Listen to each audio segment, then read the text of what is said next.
Alrighty then. Sunday stream. I hope people join. Although I cannot. I mean, Win1 was pretty busy yesterday, so I'm not sure if they can. Howard maybe didn't get enough sleep knowing him. Oh man. And Nook. Not sure about them if they want to join us. If they can join us. Whoa, sometimes I get you. Oh wait. Good thing I completely forgot to check that stuff.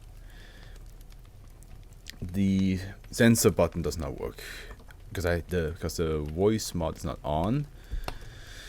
Just gotta keep that in mind. Let me just get that ready and started. Okay, it's always a bit more complicated than I want it to be, but that's fine. Eventually it will. Voice mod is not running, it says. What do you mean?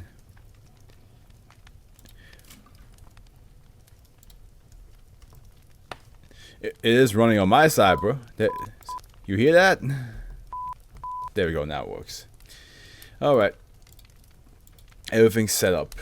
Let me check if the intermission, if the white color still is on.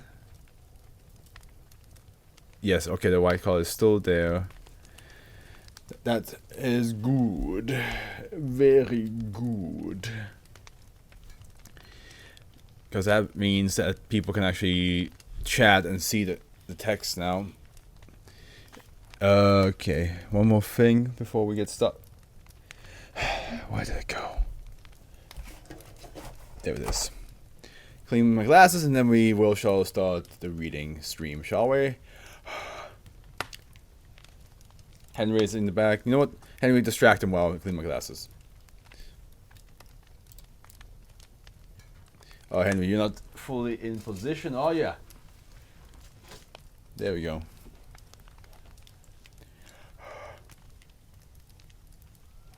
Oops.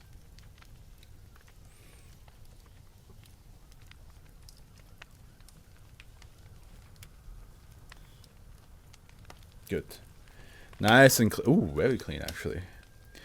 Excellent job, me. Thank you, me. There's nobody else here to appreciate the work of my glasses being clean. Alright. Got a little bit of chi fuel, not too much to keep me awake, but, well, to keep me awake, but not, like, you know, keep me awake all night. So, let's get this reading started, shall we? The Lost Cabin. Here we go. Already a bit of a chunker, not too big actually, it's just perfectly fine. Let me activate this. Ah! It keeps doing that. SCP Foundation, there we go. Gotta get rid of the ratings that we have from last time. There we go. Open up the text box so I can already have that prepared. Alright, let's go. Save. Euclid.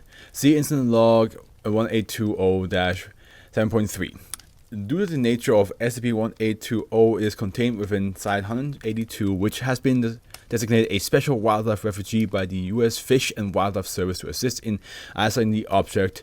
If any civilians are detected either from the perimeter observation towers or through satellite surveillance, MTF Tower 7 Smokies Rangers is to intercept and redirect using available cover stories detailed in document -4.12 or non-lethal force and administration of Class B amnestics where applicable. No personnel above Class D are to enter Site 182 unless prior permission is granted by a Level 2 supervisor and a standard issue GPS locator, and a head-mounted camera are used. The locator must be constantly monitored by the personnel entering Site 182 and the current Level 2/1820 supervisor. Description has a lot of censored stuff in there. Also, why is this like still there? Like this. Wait, hold on. Can I check something? Yeah. Okay. Let me get rid of that. That should do it, right? Overlay. Nope. It does not get. Okay. Never mind. Okay. Let's go on. SCP-1820 is a single-story log cabin with 4 windows and 1 door, theoretically located between and the cabin's exact location cannot be determined due to the inability to be located if one knows their exact location. Site 182 was created from the square designated by the above coordinates. If any person enters the site and becomes lost, defined as an entity not knowing the exact or relative location of the subject, for a period varying between hours and days, they will encounter SCP-1820. SCP-1820 cannot be located if the subject knows the area well or is given detailed directions by someone who does. The subject uses video tracking either through a live feed or a recording. The subject, apparently SCP-1820 also moves my mouse for me. The subject position is triangulated from the radio signal. The subject is tracked via GPS locators that are regularly monitored by either the subject or any other entity. The subject is documenting their progress. The subject is accompanied by remote exploration vehicles. Remote vehicles are deployed alone. And SCP-1820 can be located if the subject wanders freely into Site 182.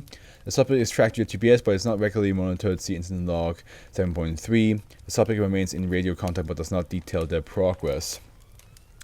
That sounds very anti-Foundation. You know what I mean? Like, this Foundation is all about knowing everything that happens to the subject in the testing area or in the test itself. So the fact that this SCP just does not allow any of that. They're like, nope, you cannot, you cannot you cannot record yourself, you cannot have GPS, you cannot have somebody follow you, you cannot be explained where to go, anything like that. So you just have to hope whoever you send in there will come out by their own fruition. Like, they just find their way out by themselves. Oh yeah, that's good water. That's good G Fuel water. There we go. Upon discovering SCP-1820, subjects describe it as cozy and inviting. At night, lights are visible through the windows and smoke is always rising from the chimney. 15% of subjects are also report a single figure standing. 15% of the subjects also report a single figure standing at one of the windows, though the details of the figure are obscured. Subjects also experience a compelling urge to enter SCP-1820. Only 3% of subjects were able to leave the area once sighting the cabin. After entering SCP-1820, all radio contact with subjects is lost for a period never exceeding 24 hours.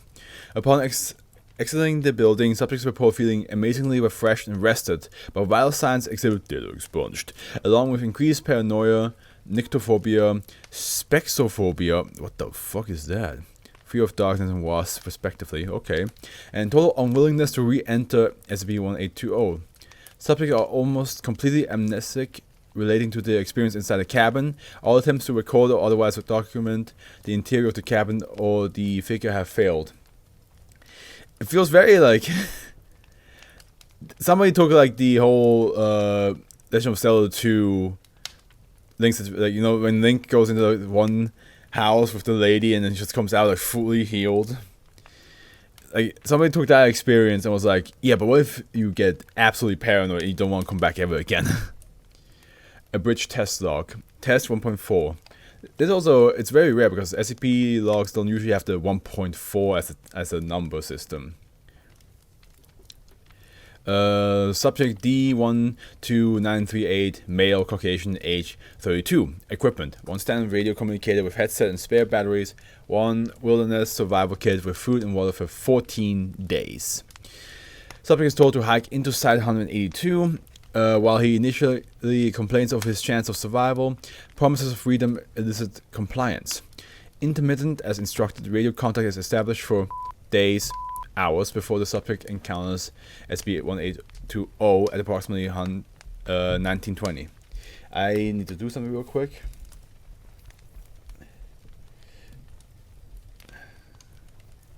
Need to write somebody real quick.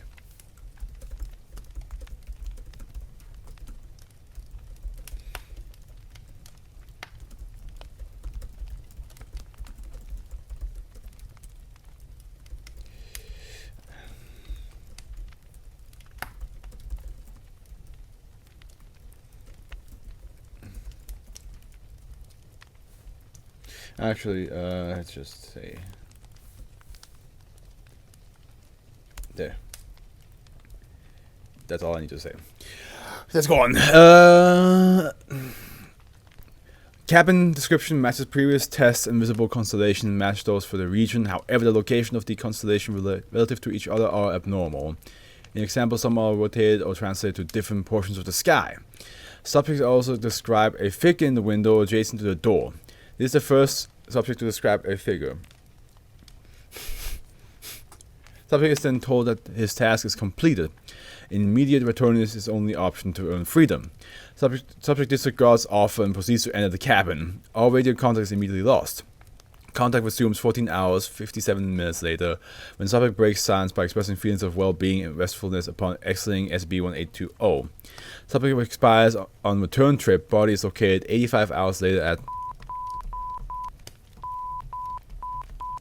Autopsy reveals cause of death to be dehydration, malnutrition, exhaustion, and redacted.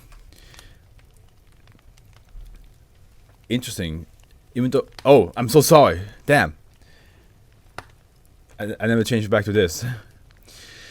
So I was about to say, like, it's interesting how, like, even though the subject was well rested, something happened to him that made him just die. Test 3.2. Subject D98255, female, African American, age 27. Equipment: 1 standard radio communicator with headset and spare batteries, 1 wilderness survival kit with food and water for 14 days, 1 digital camera. Subject is told to hike into Site 182 with standard compliance promises. SCP-1820 is accounted before the first scheduled radio update after hours, minutes, at approximately 10:45. No figure is described in any windows.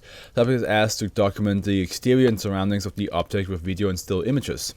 After the documentation is finished, subject is asked to enter SCP-1820 and document the interior. All radio contact is lost upon entry. Contact is resumed 15 minutes later. Subject again expressing exceptional levels of well-being and restfulness. When subject is asked to re-enter the cabin, she immediately becomes verbally hostile and abusive. Upon recovery, 8 hours, 2 minutes later, the subject had lost 18 kilograms and was suffering from severe dehydration, malnutrition, sleep deprivation, and vital signs exhibit redacted. Subsequent psychological examination revealed acute paranoia, nyctophobia, and spexophobia. Subject self-terminated 13 days later. The majority of the data on the camera's memory card was irretrievable, and all retrievable pictures were too badly corrupted to be recognizable. Why spexophobia? We need to document the interior, Doctor. Whatever's happening in there, even though they're restful, they refuse. I wonder what the reason is for them to refuse to go back in. Is it like some sort of like? Is it like maybe it's like some sort of like torture experience? You know, where like,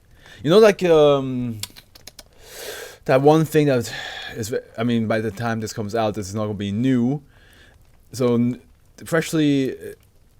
It's also not new now, and I think about it, but I think it started like last year. I heard something about it where people like shut themselves into like a cabin that's like purely dark for like a day or two, and then when they come out, they see like the light, and they feel like this new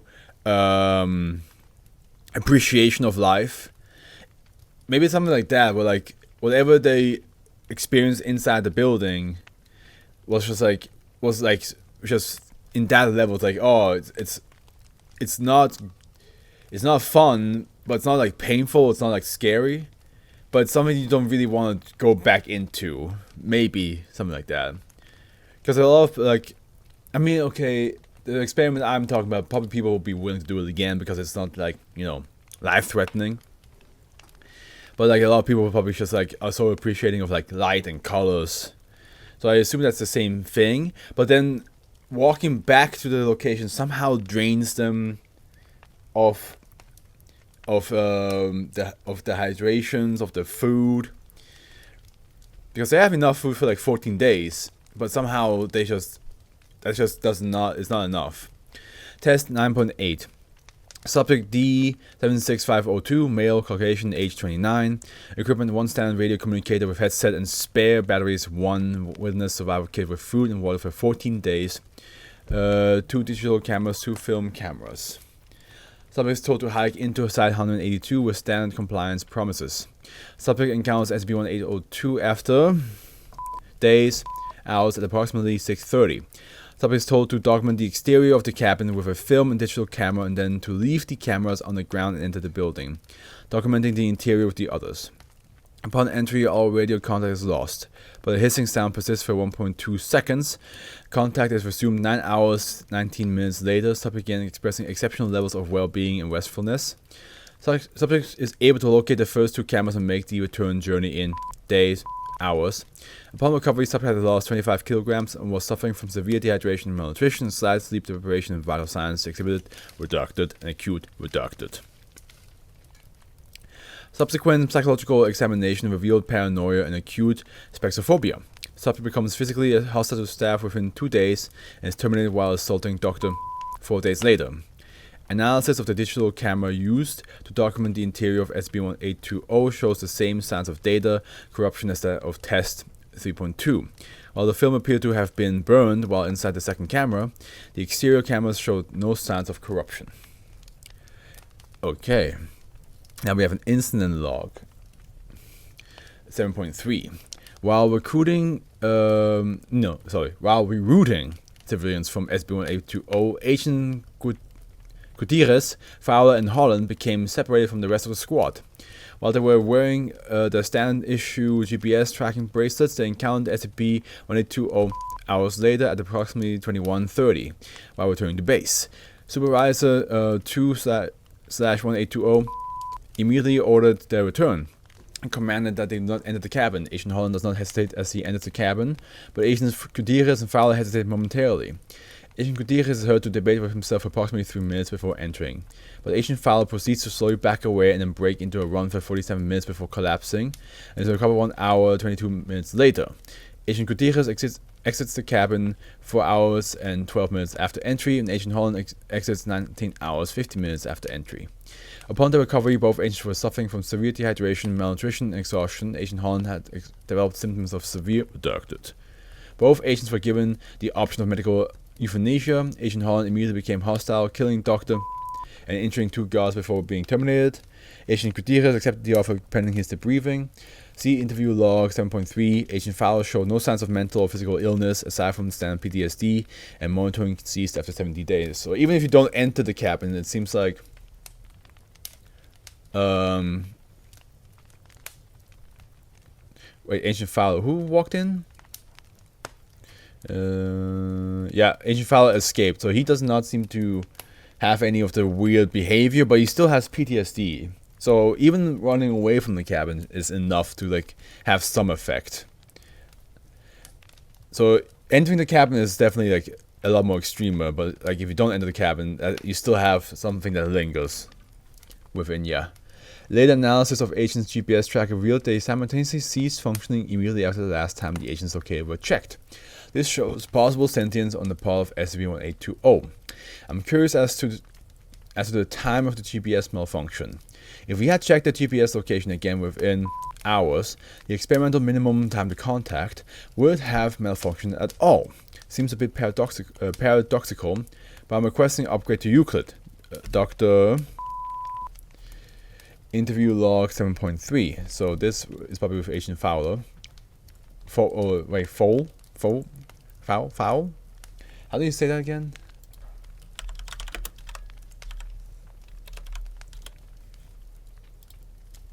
Foul. Okay. So I won't call him Fowler. La, la, la.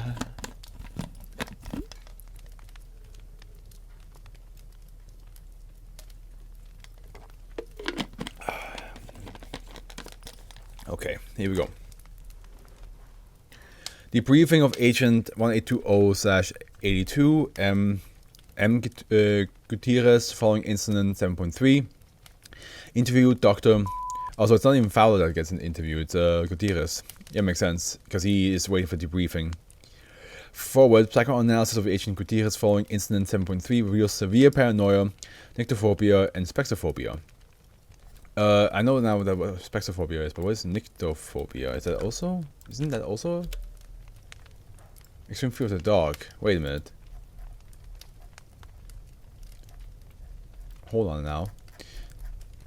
Fear of the darkness and wasps. Oh yeah, of course I forgot about the wasps.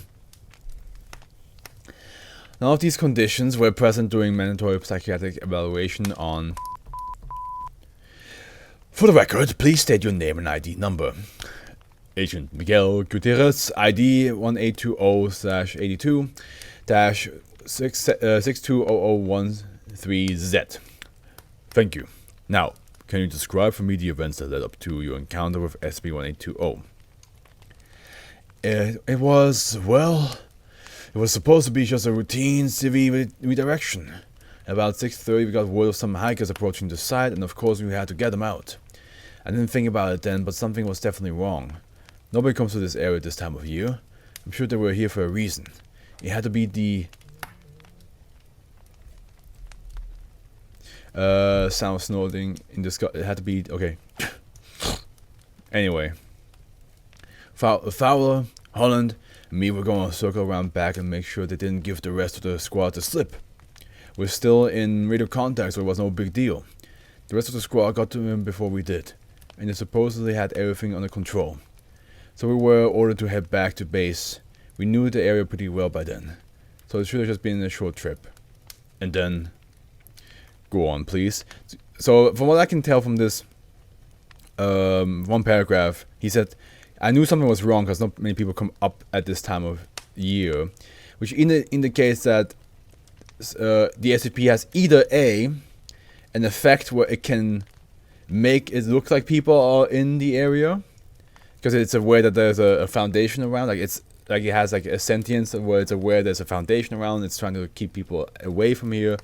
So the people that's guarding the place, it will try to lure them in. Or B, has some sort of effect where people will suddenly have the urge to go to that location, even if they're not near the location. One or the other. We just sort of came out into this clearing, and there was this cabin sitting there. It had already gone dark, which is strange considering how far I was supposed to be back to base. The place just looked nice, I guess. Looked warm, like it would be nice to rest there a while before we head back. I don't know, Doc. It seemed like a good idea. You were briefed on transferring here about the object's danger, Supervisor. Specifically ordered you to return without approaching SCP-1820. Why did you disobey a direct order? I knew he was wrong, I guess. Nothing could be wrong with a place like that. I went talking myself into going in. I mean, hadn't been there. How could he know it was dangerous? Can you tell me what happened when you entered? Did you see Agent Holland? Any description at all will be helpful. You know, I didn't think about it before, but I didn't see Holland. I bet he was hiding. You know, he didn't even pause before he went in. He must have come up with this whole thing. Please, Agent Gutierrez, what happened inside? I'm sorry, it was dark. Smelled kinda rusty, I guess. Like something old and sharp. Not really musty. My mind's all fuzzy. You sure this is important? I'm sure the cabin was safe and all. It was so warm. It was dark inside. Agent Fowler described the exterior windows as brightly lit. No, I'm sure it was dark, and I think I heard this groaning sound. Or maybe it was buzzing. Then there was a figure. A shape? I think. Oh god, it was too expunged. Oh god, what happened to me in the dark? W is visibly agitated and alarmed. It takes several minutes to calm him. Ooh. Agent Gutierrez. That's what we are trying to determine. So far, you are the only person to enter SCP-1820, and remember this much. Please, you have been exceedingly helpful so far. Can you tell me anything else? Agent is silent for approximately 5 minutes. When he continues, his voice is uncharacteristically monotone. They were kind and warm. He was so nice, caring for me like that. I was just a lost traveler, and he took me in and helped me to relax. I'm glad he took my redacted. I didn't need it anyway. I can rest now. What do you mean? Who are they? Was this he, the figure observed in the window? You should visit him sometime, you know. He can help you. He's nice to lost travelers. Give him your redacted, Doc. You don't need it. He took mine. And now I can rest. And then he have my bones too. Educators continues to ramble in this manner for another 3 hours before dying of self-inflicted cranial trauma using the interview table. Oh, fucking shit. He bashed his brains out. Oof. God damn. That's a very good start. That's a very good SCP to start off with. What was it rated? 216. That's pretty decent. I think it deserves more than that, but that's a good start. The Lost Cabin? Damn, bro. Shit, bro.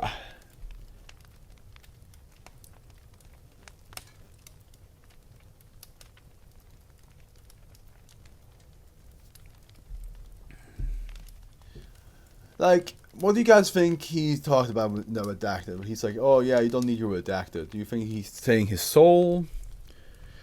Heart? It seems to be that the cabin is maybe like some sort of nest. But I also wonder what kind of shape, because like we never really got an explanation what the shape is. Is it supposed to like represent something that they trust, like maybe, or something that they find seductive? Because the shape is clearly like the anglerfish light, you know, it's just like, ooh, you want to come closer. And then you do, and then you walk into the house and something happens to you. But looks like whatever was in there, he'd say something that was buzzing. So that's maybe where like the fear of the wasp comes from. Maybe there's like this giant wasp-like creature in there. Who knows? We will never be able to know.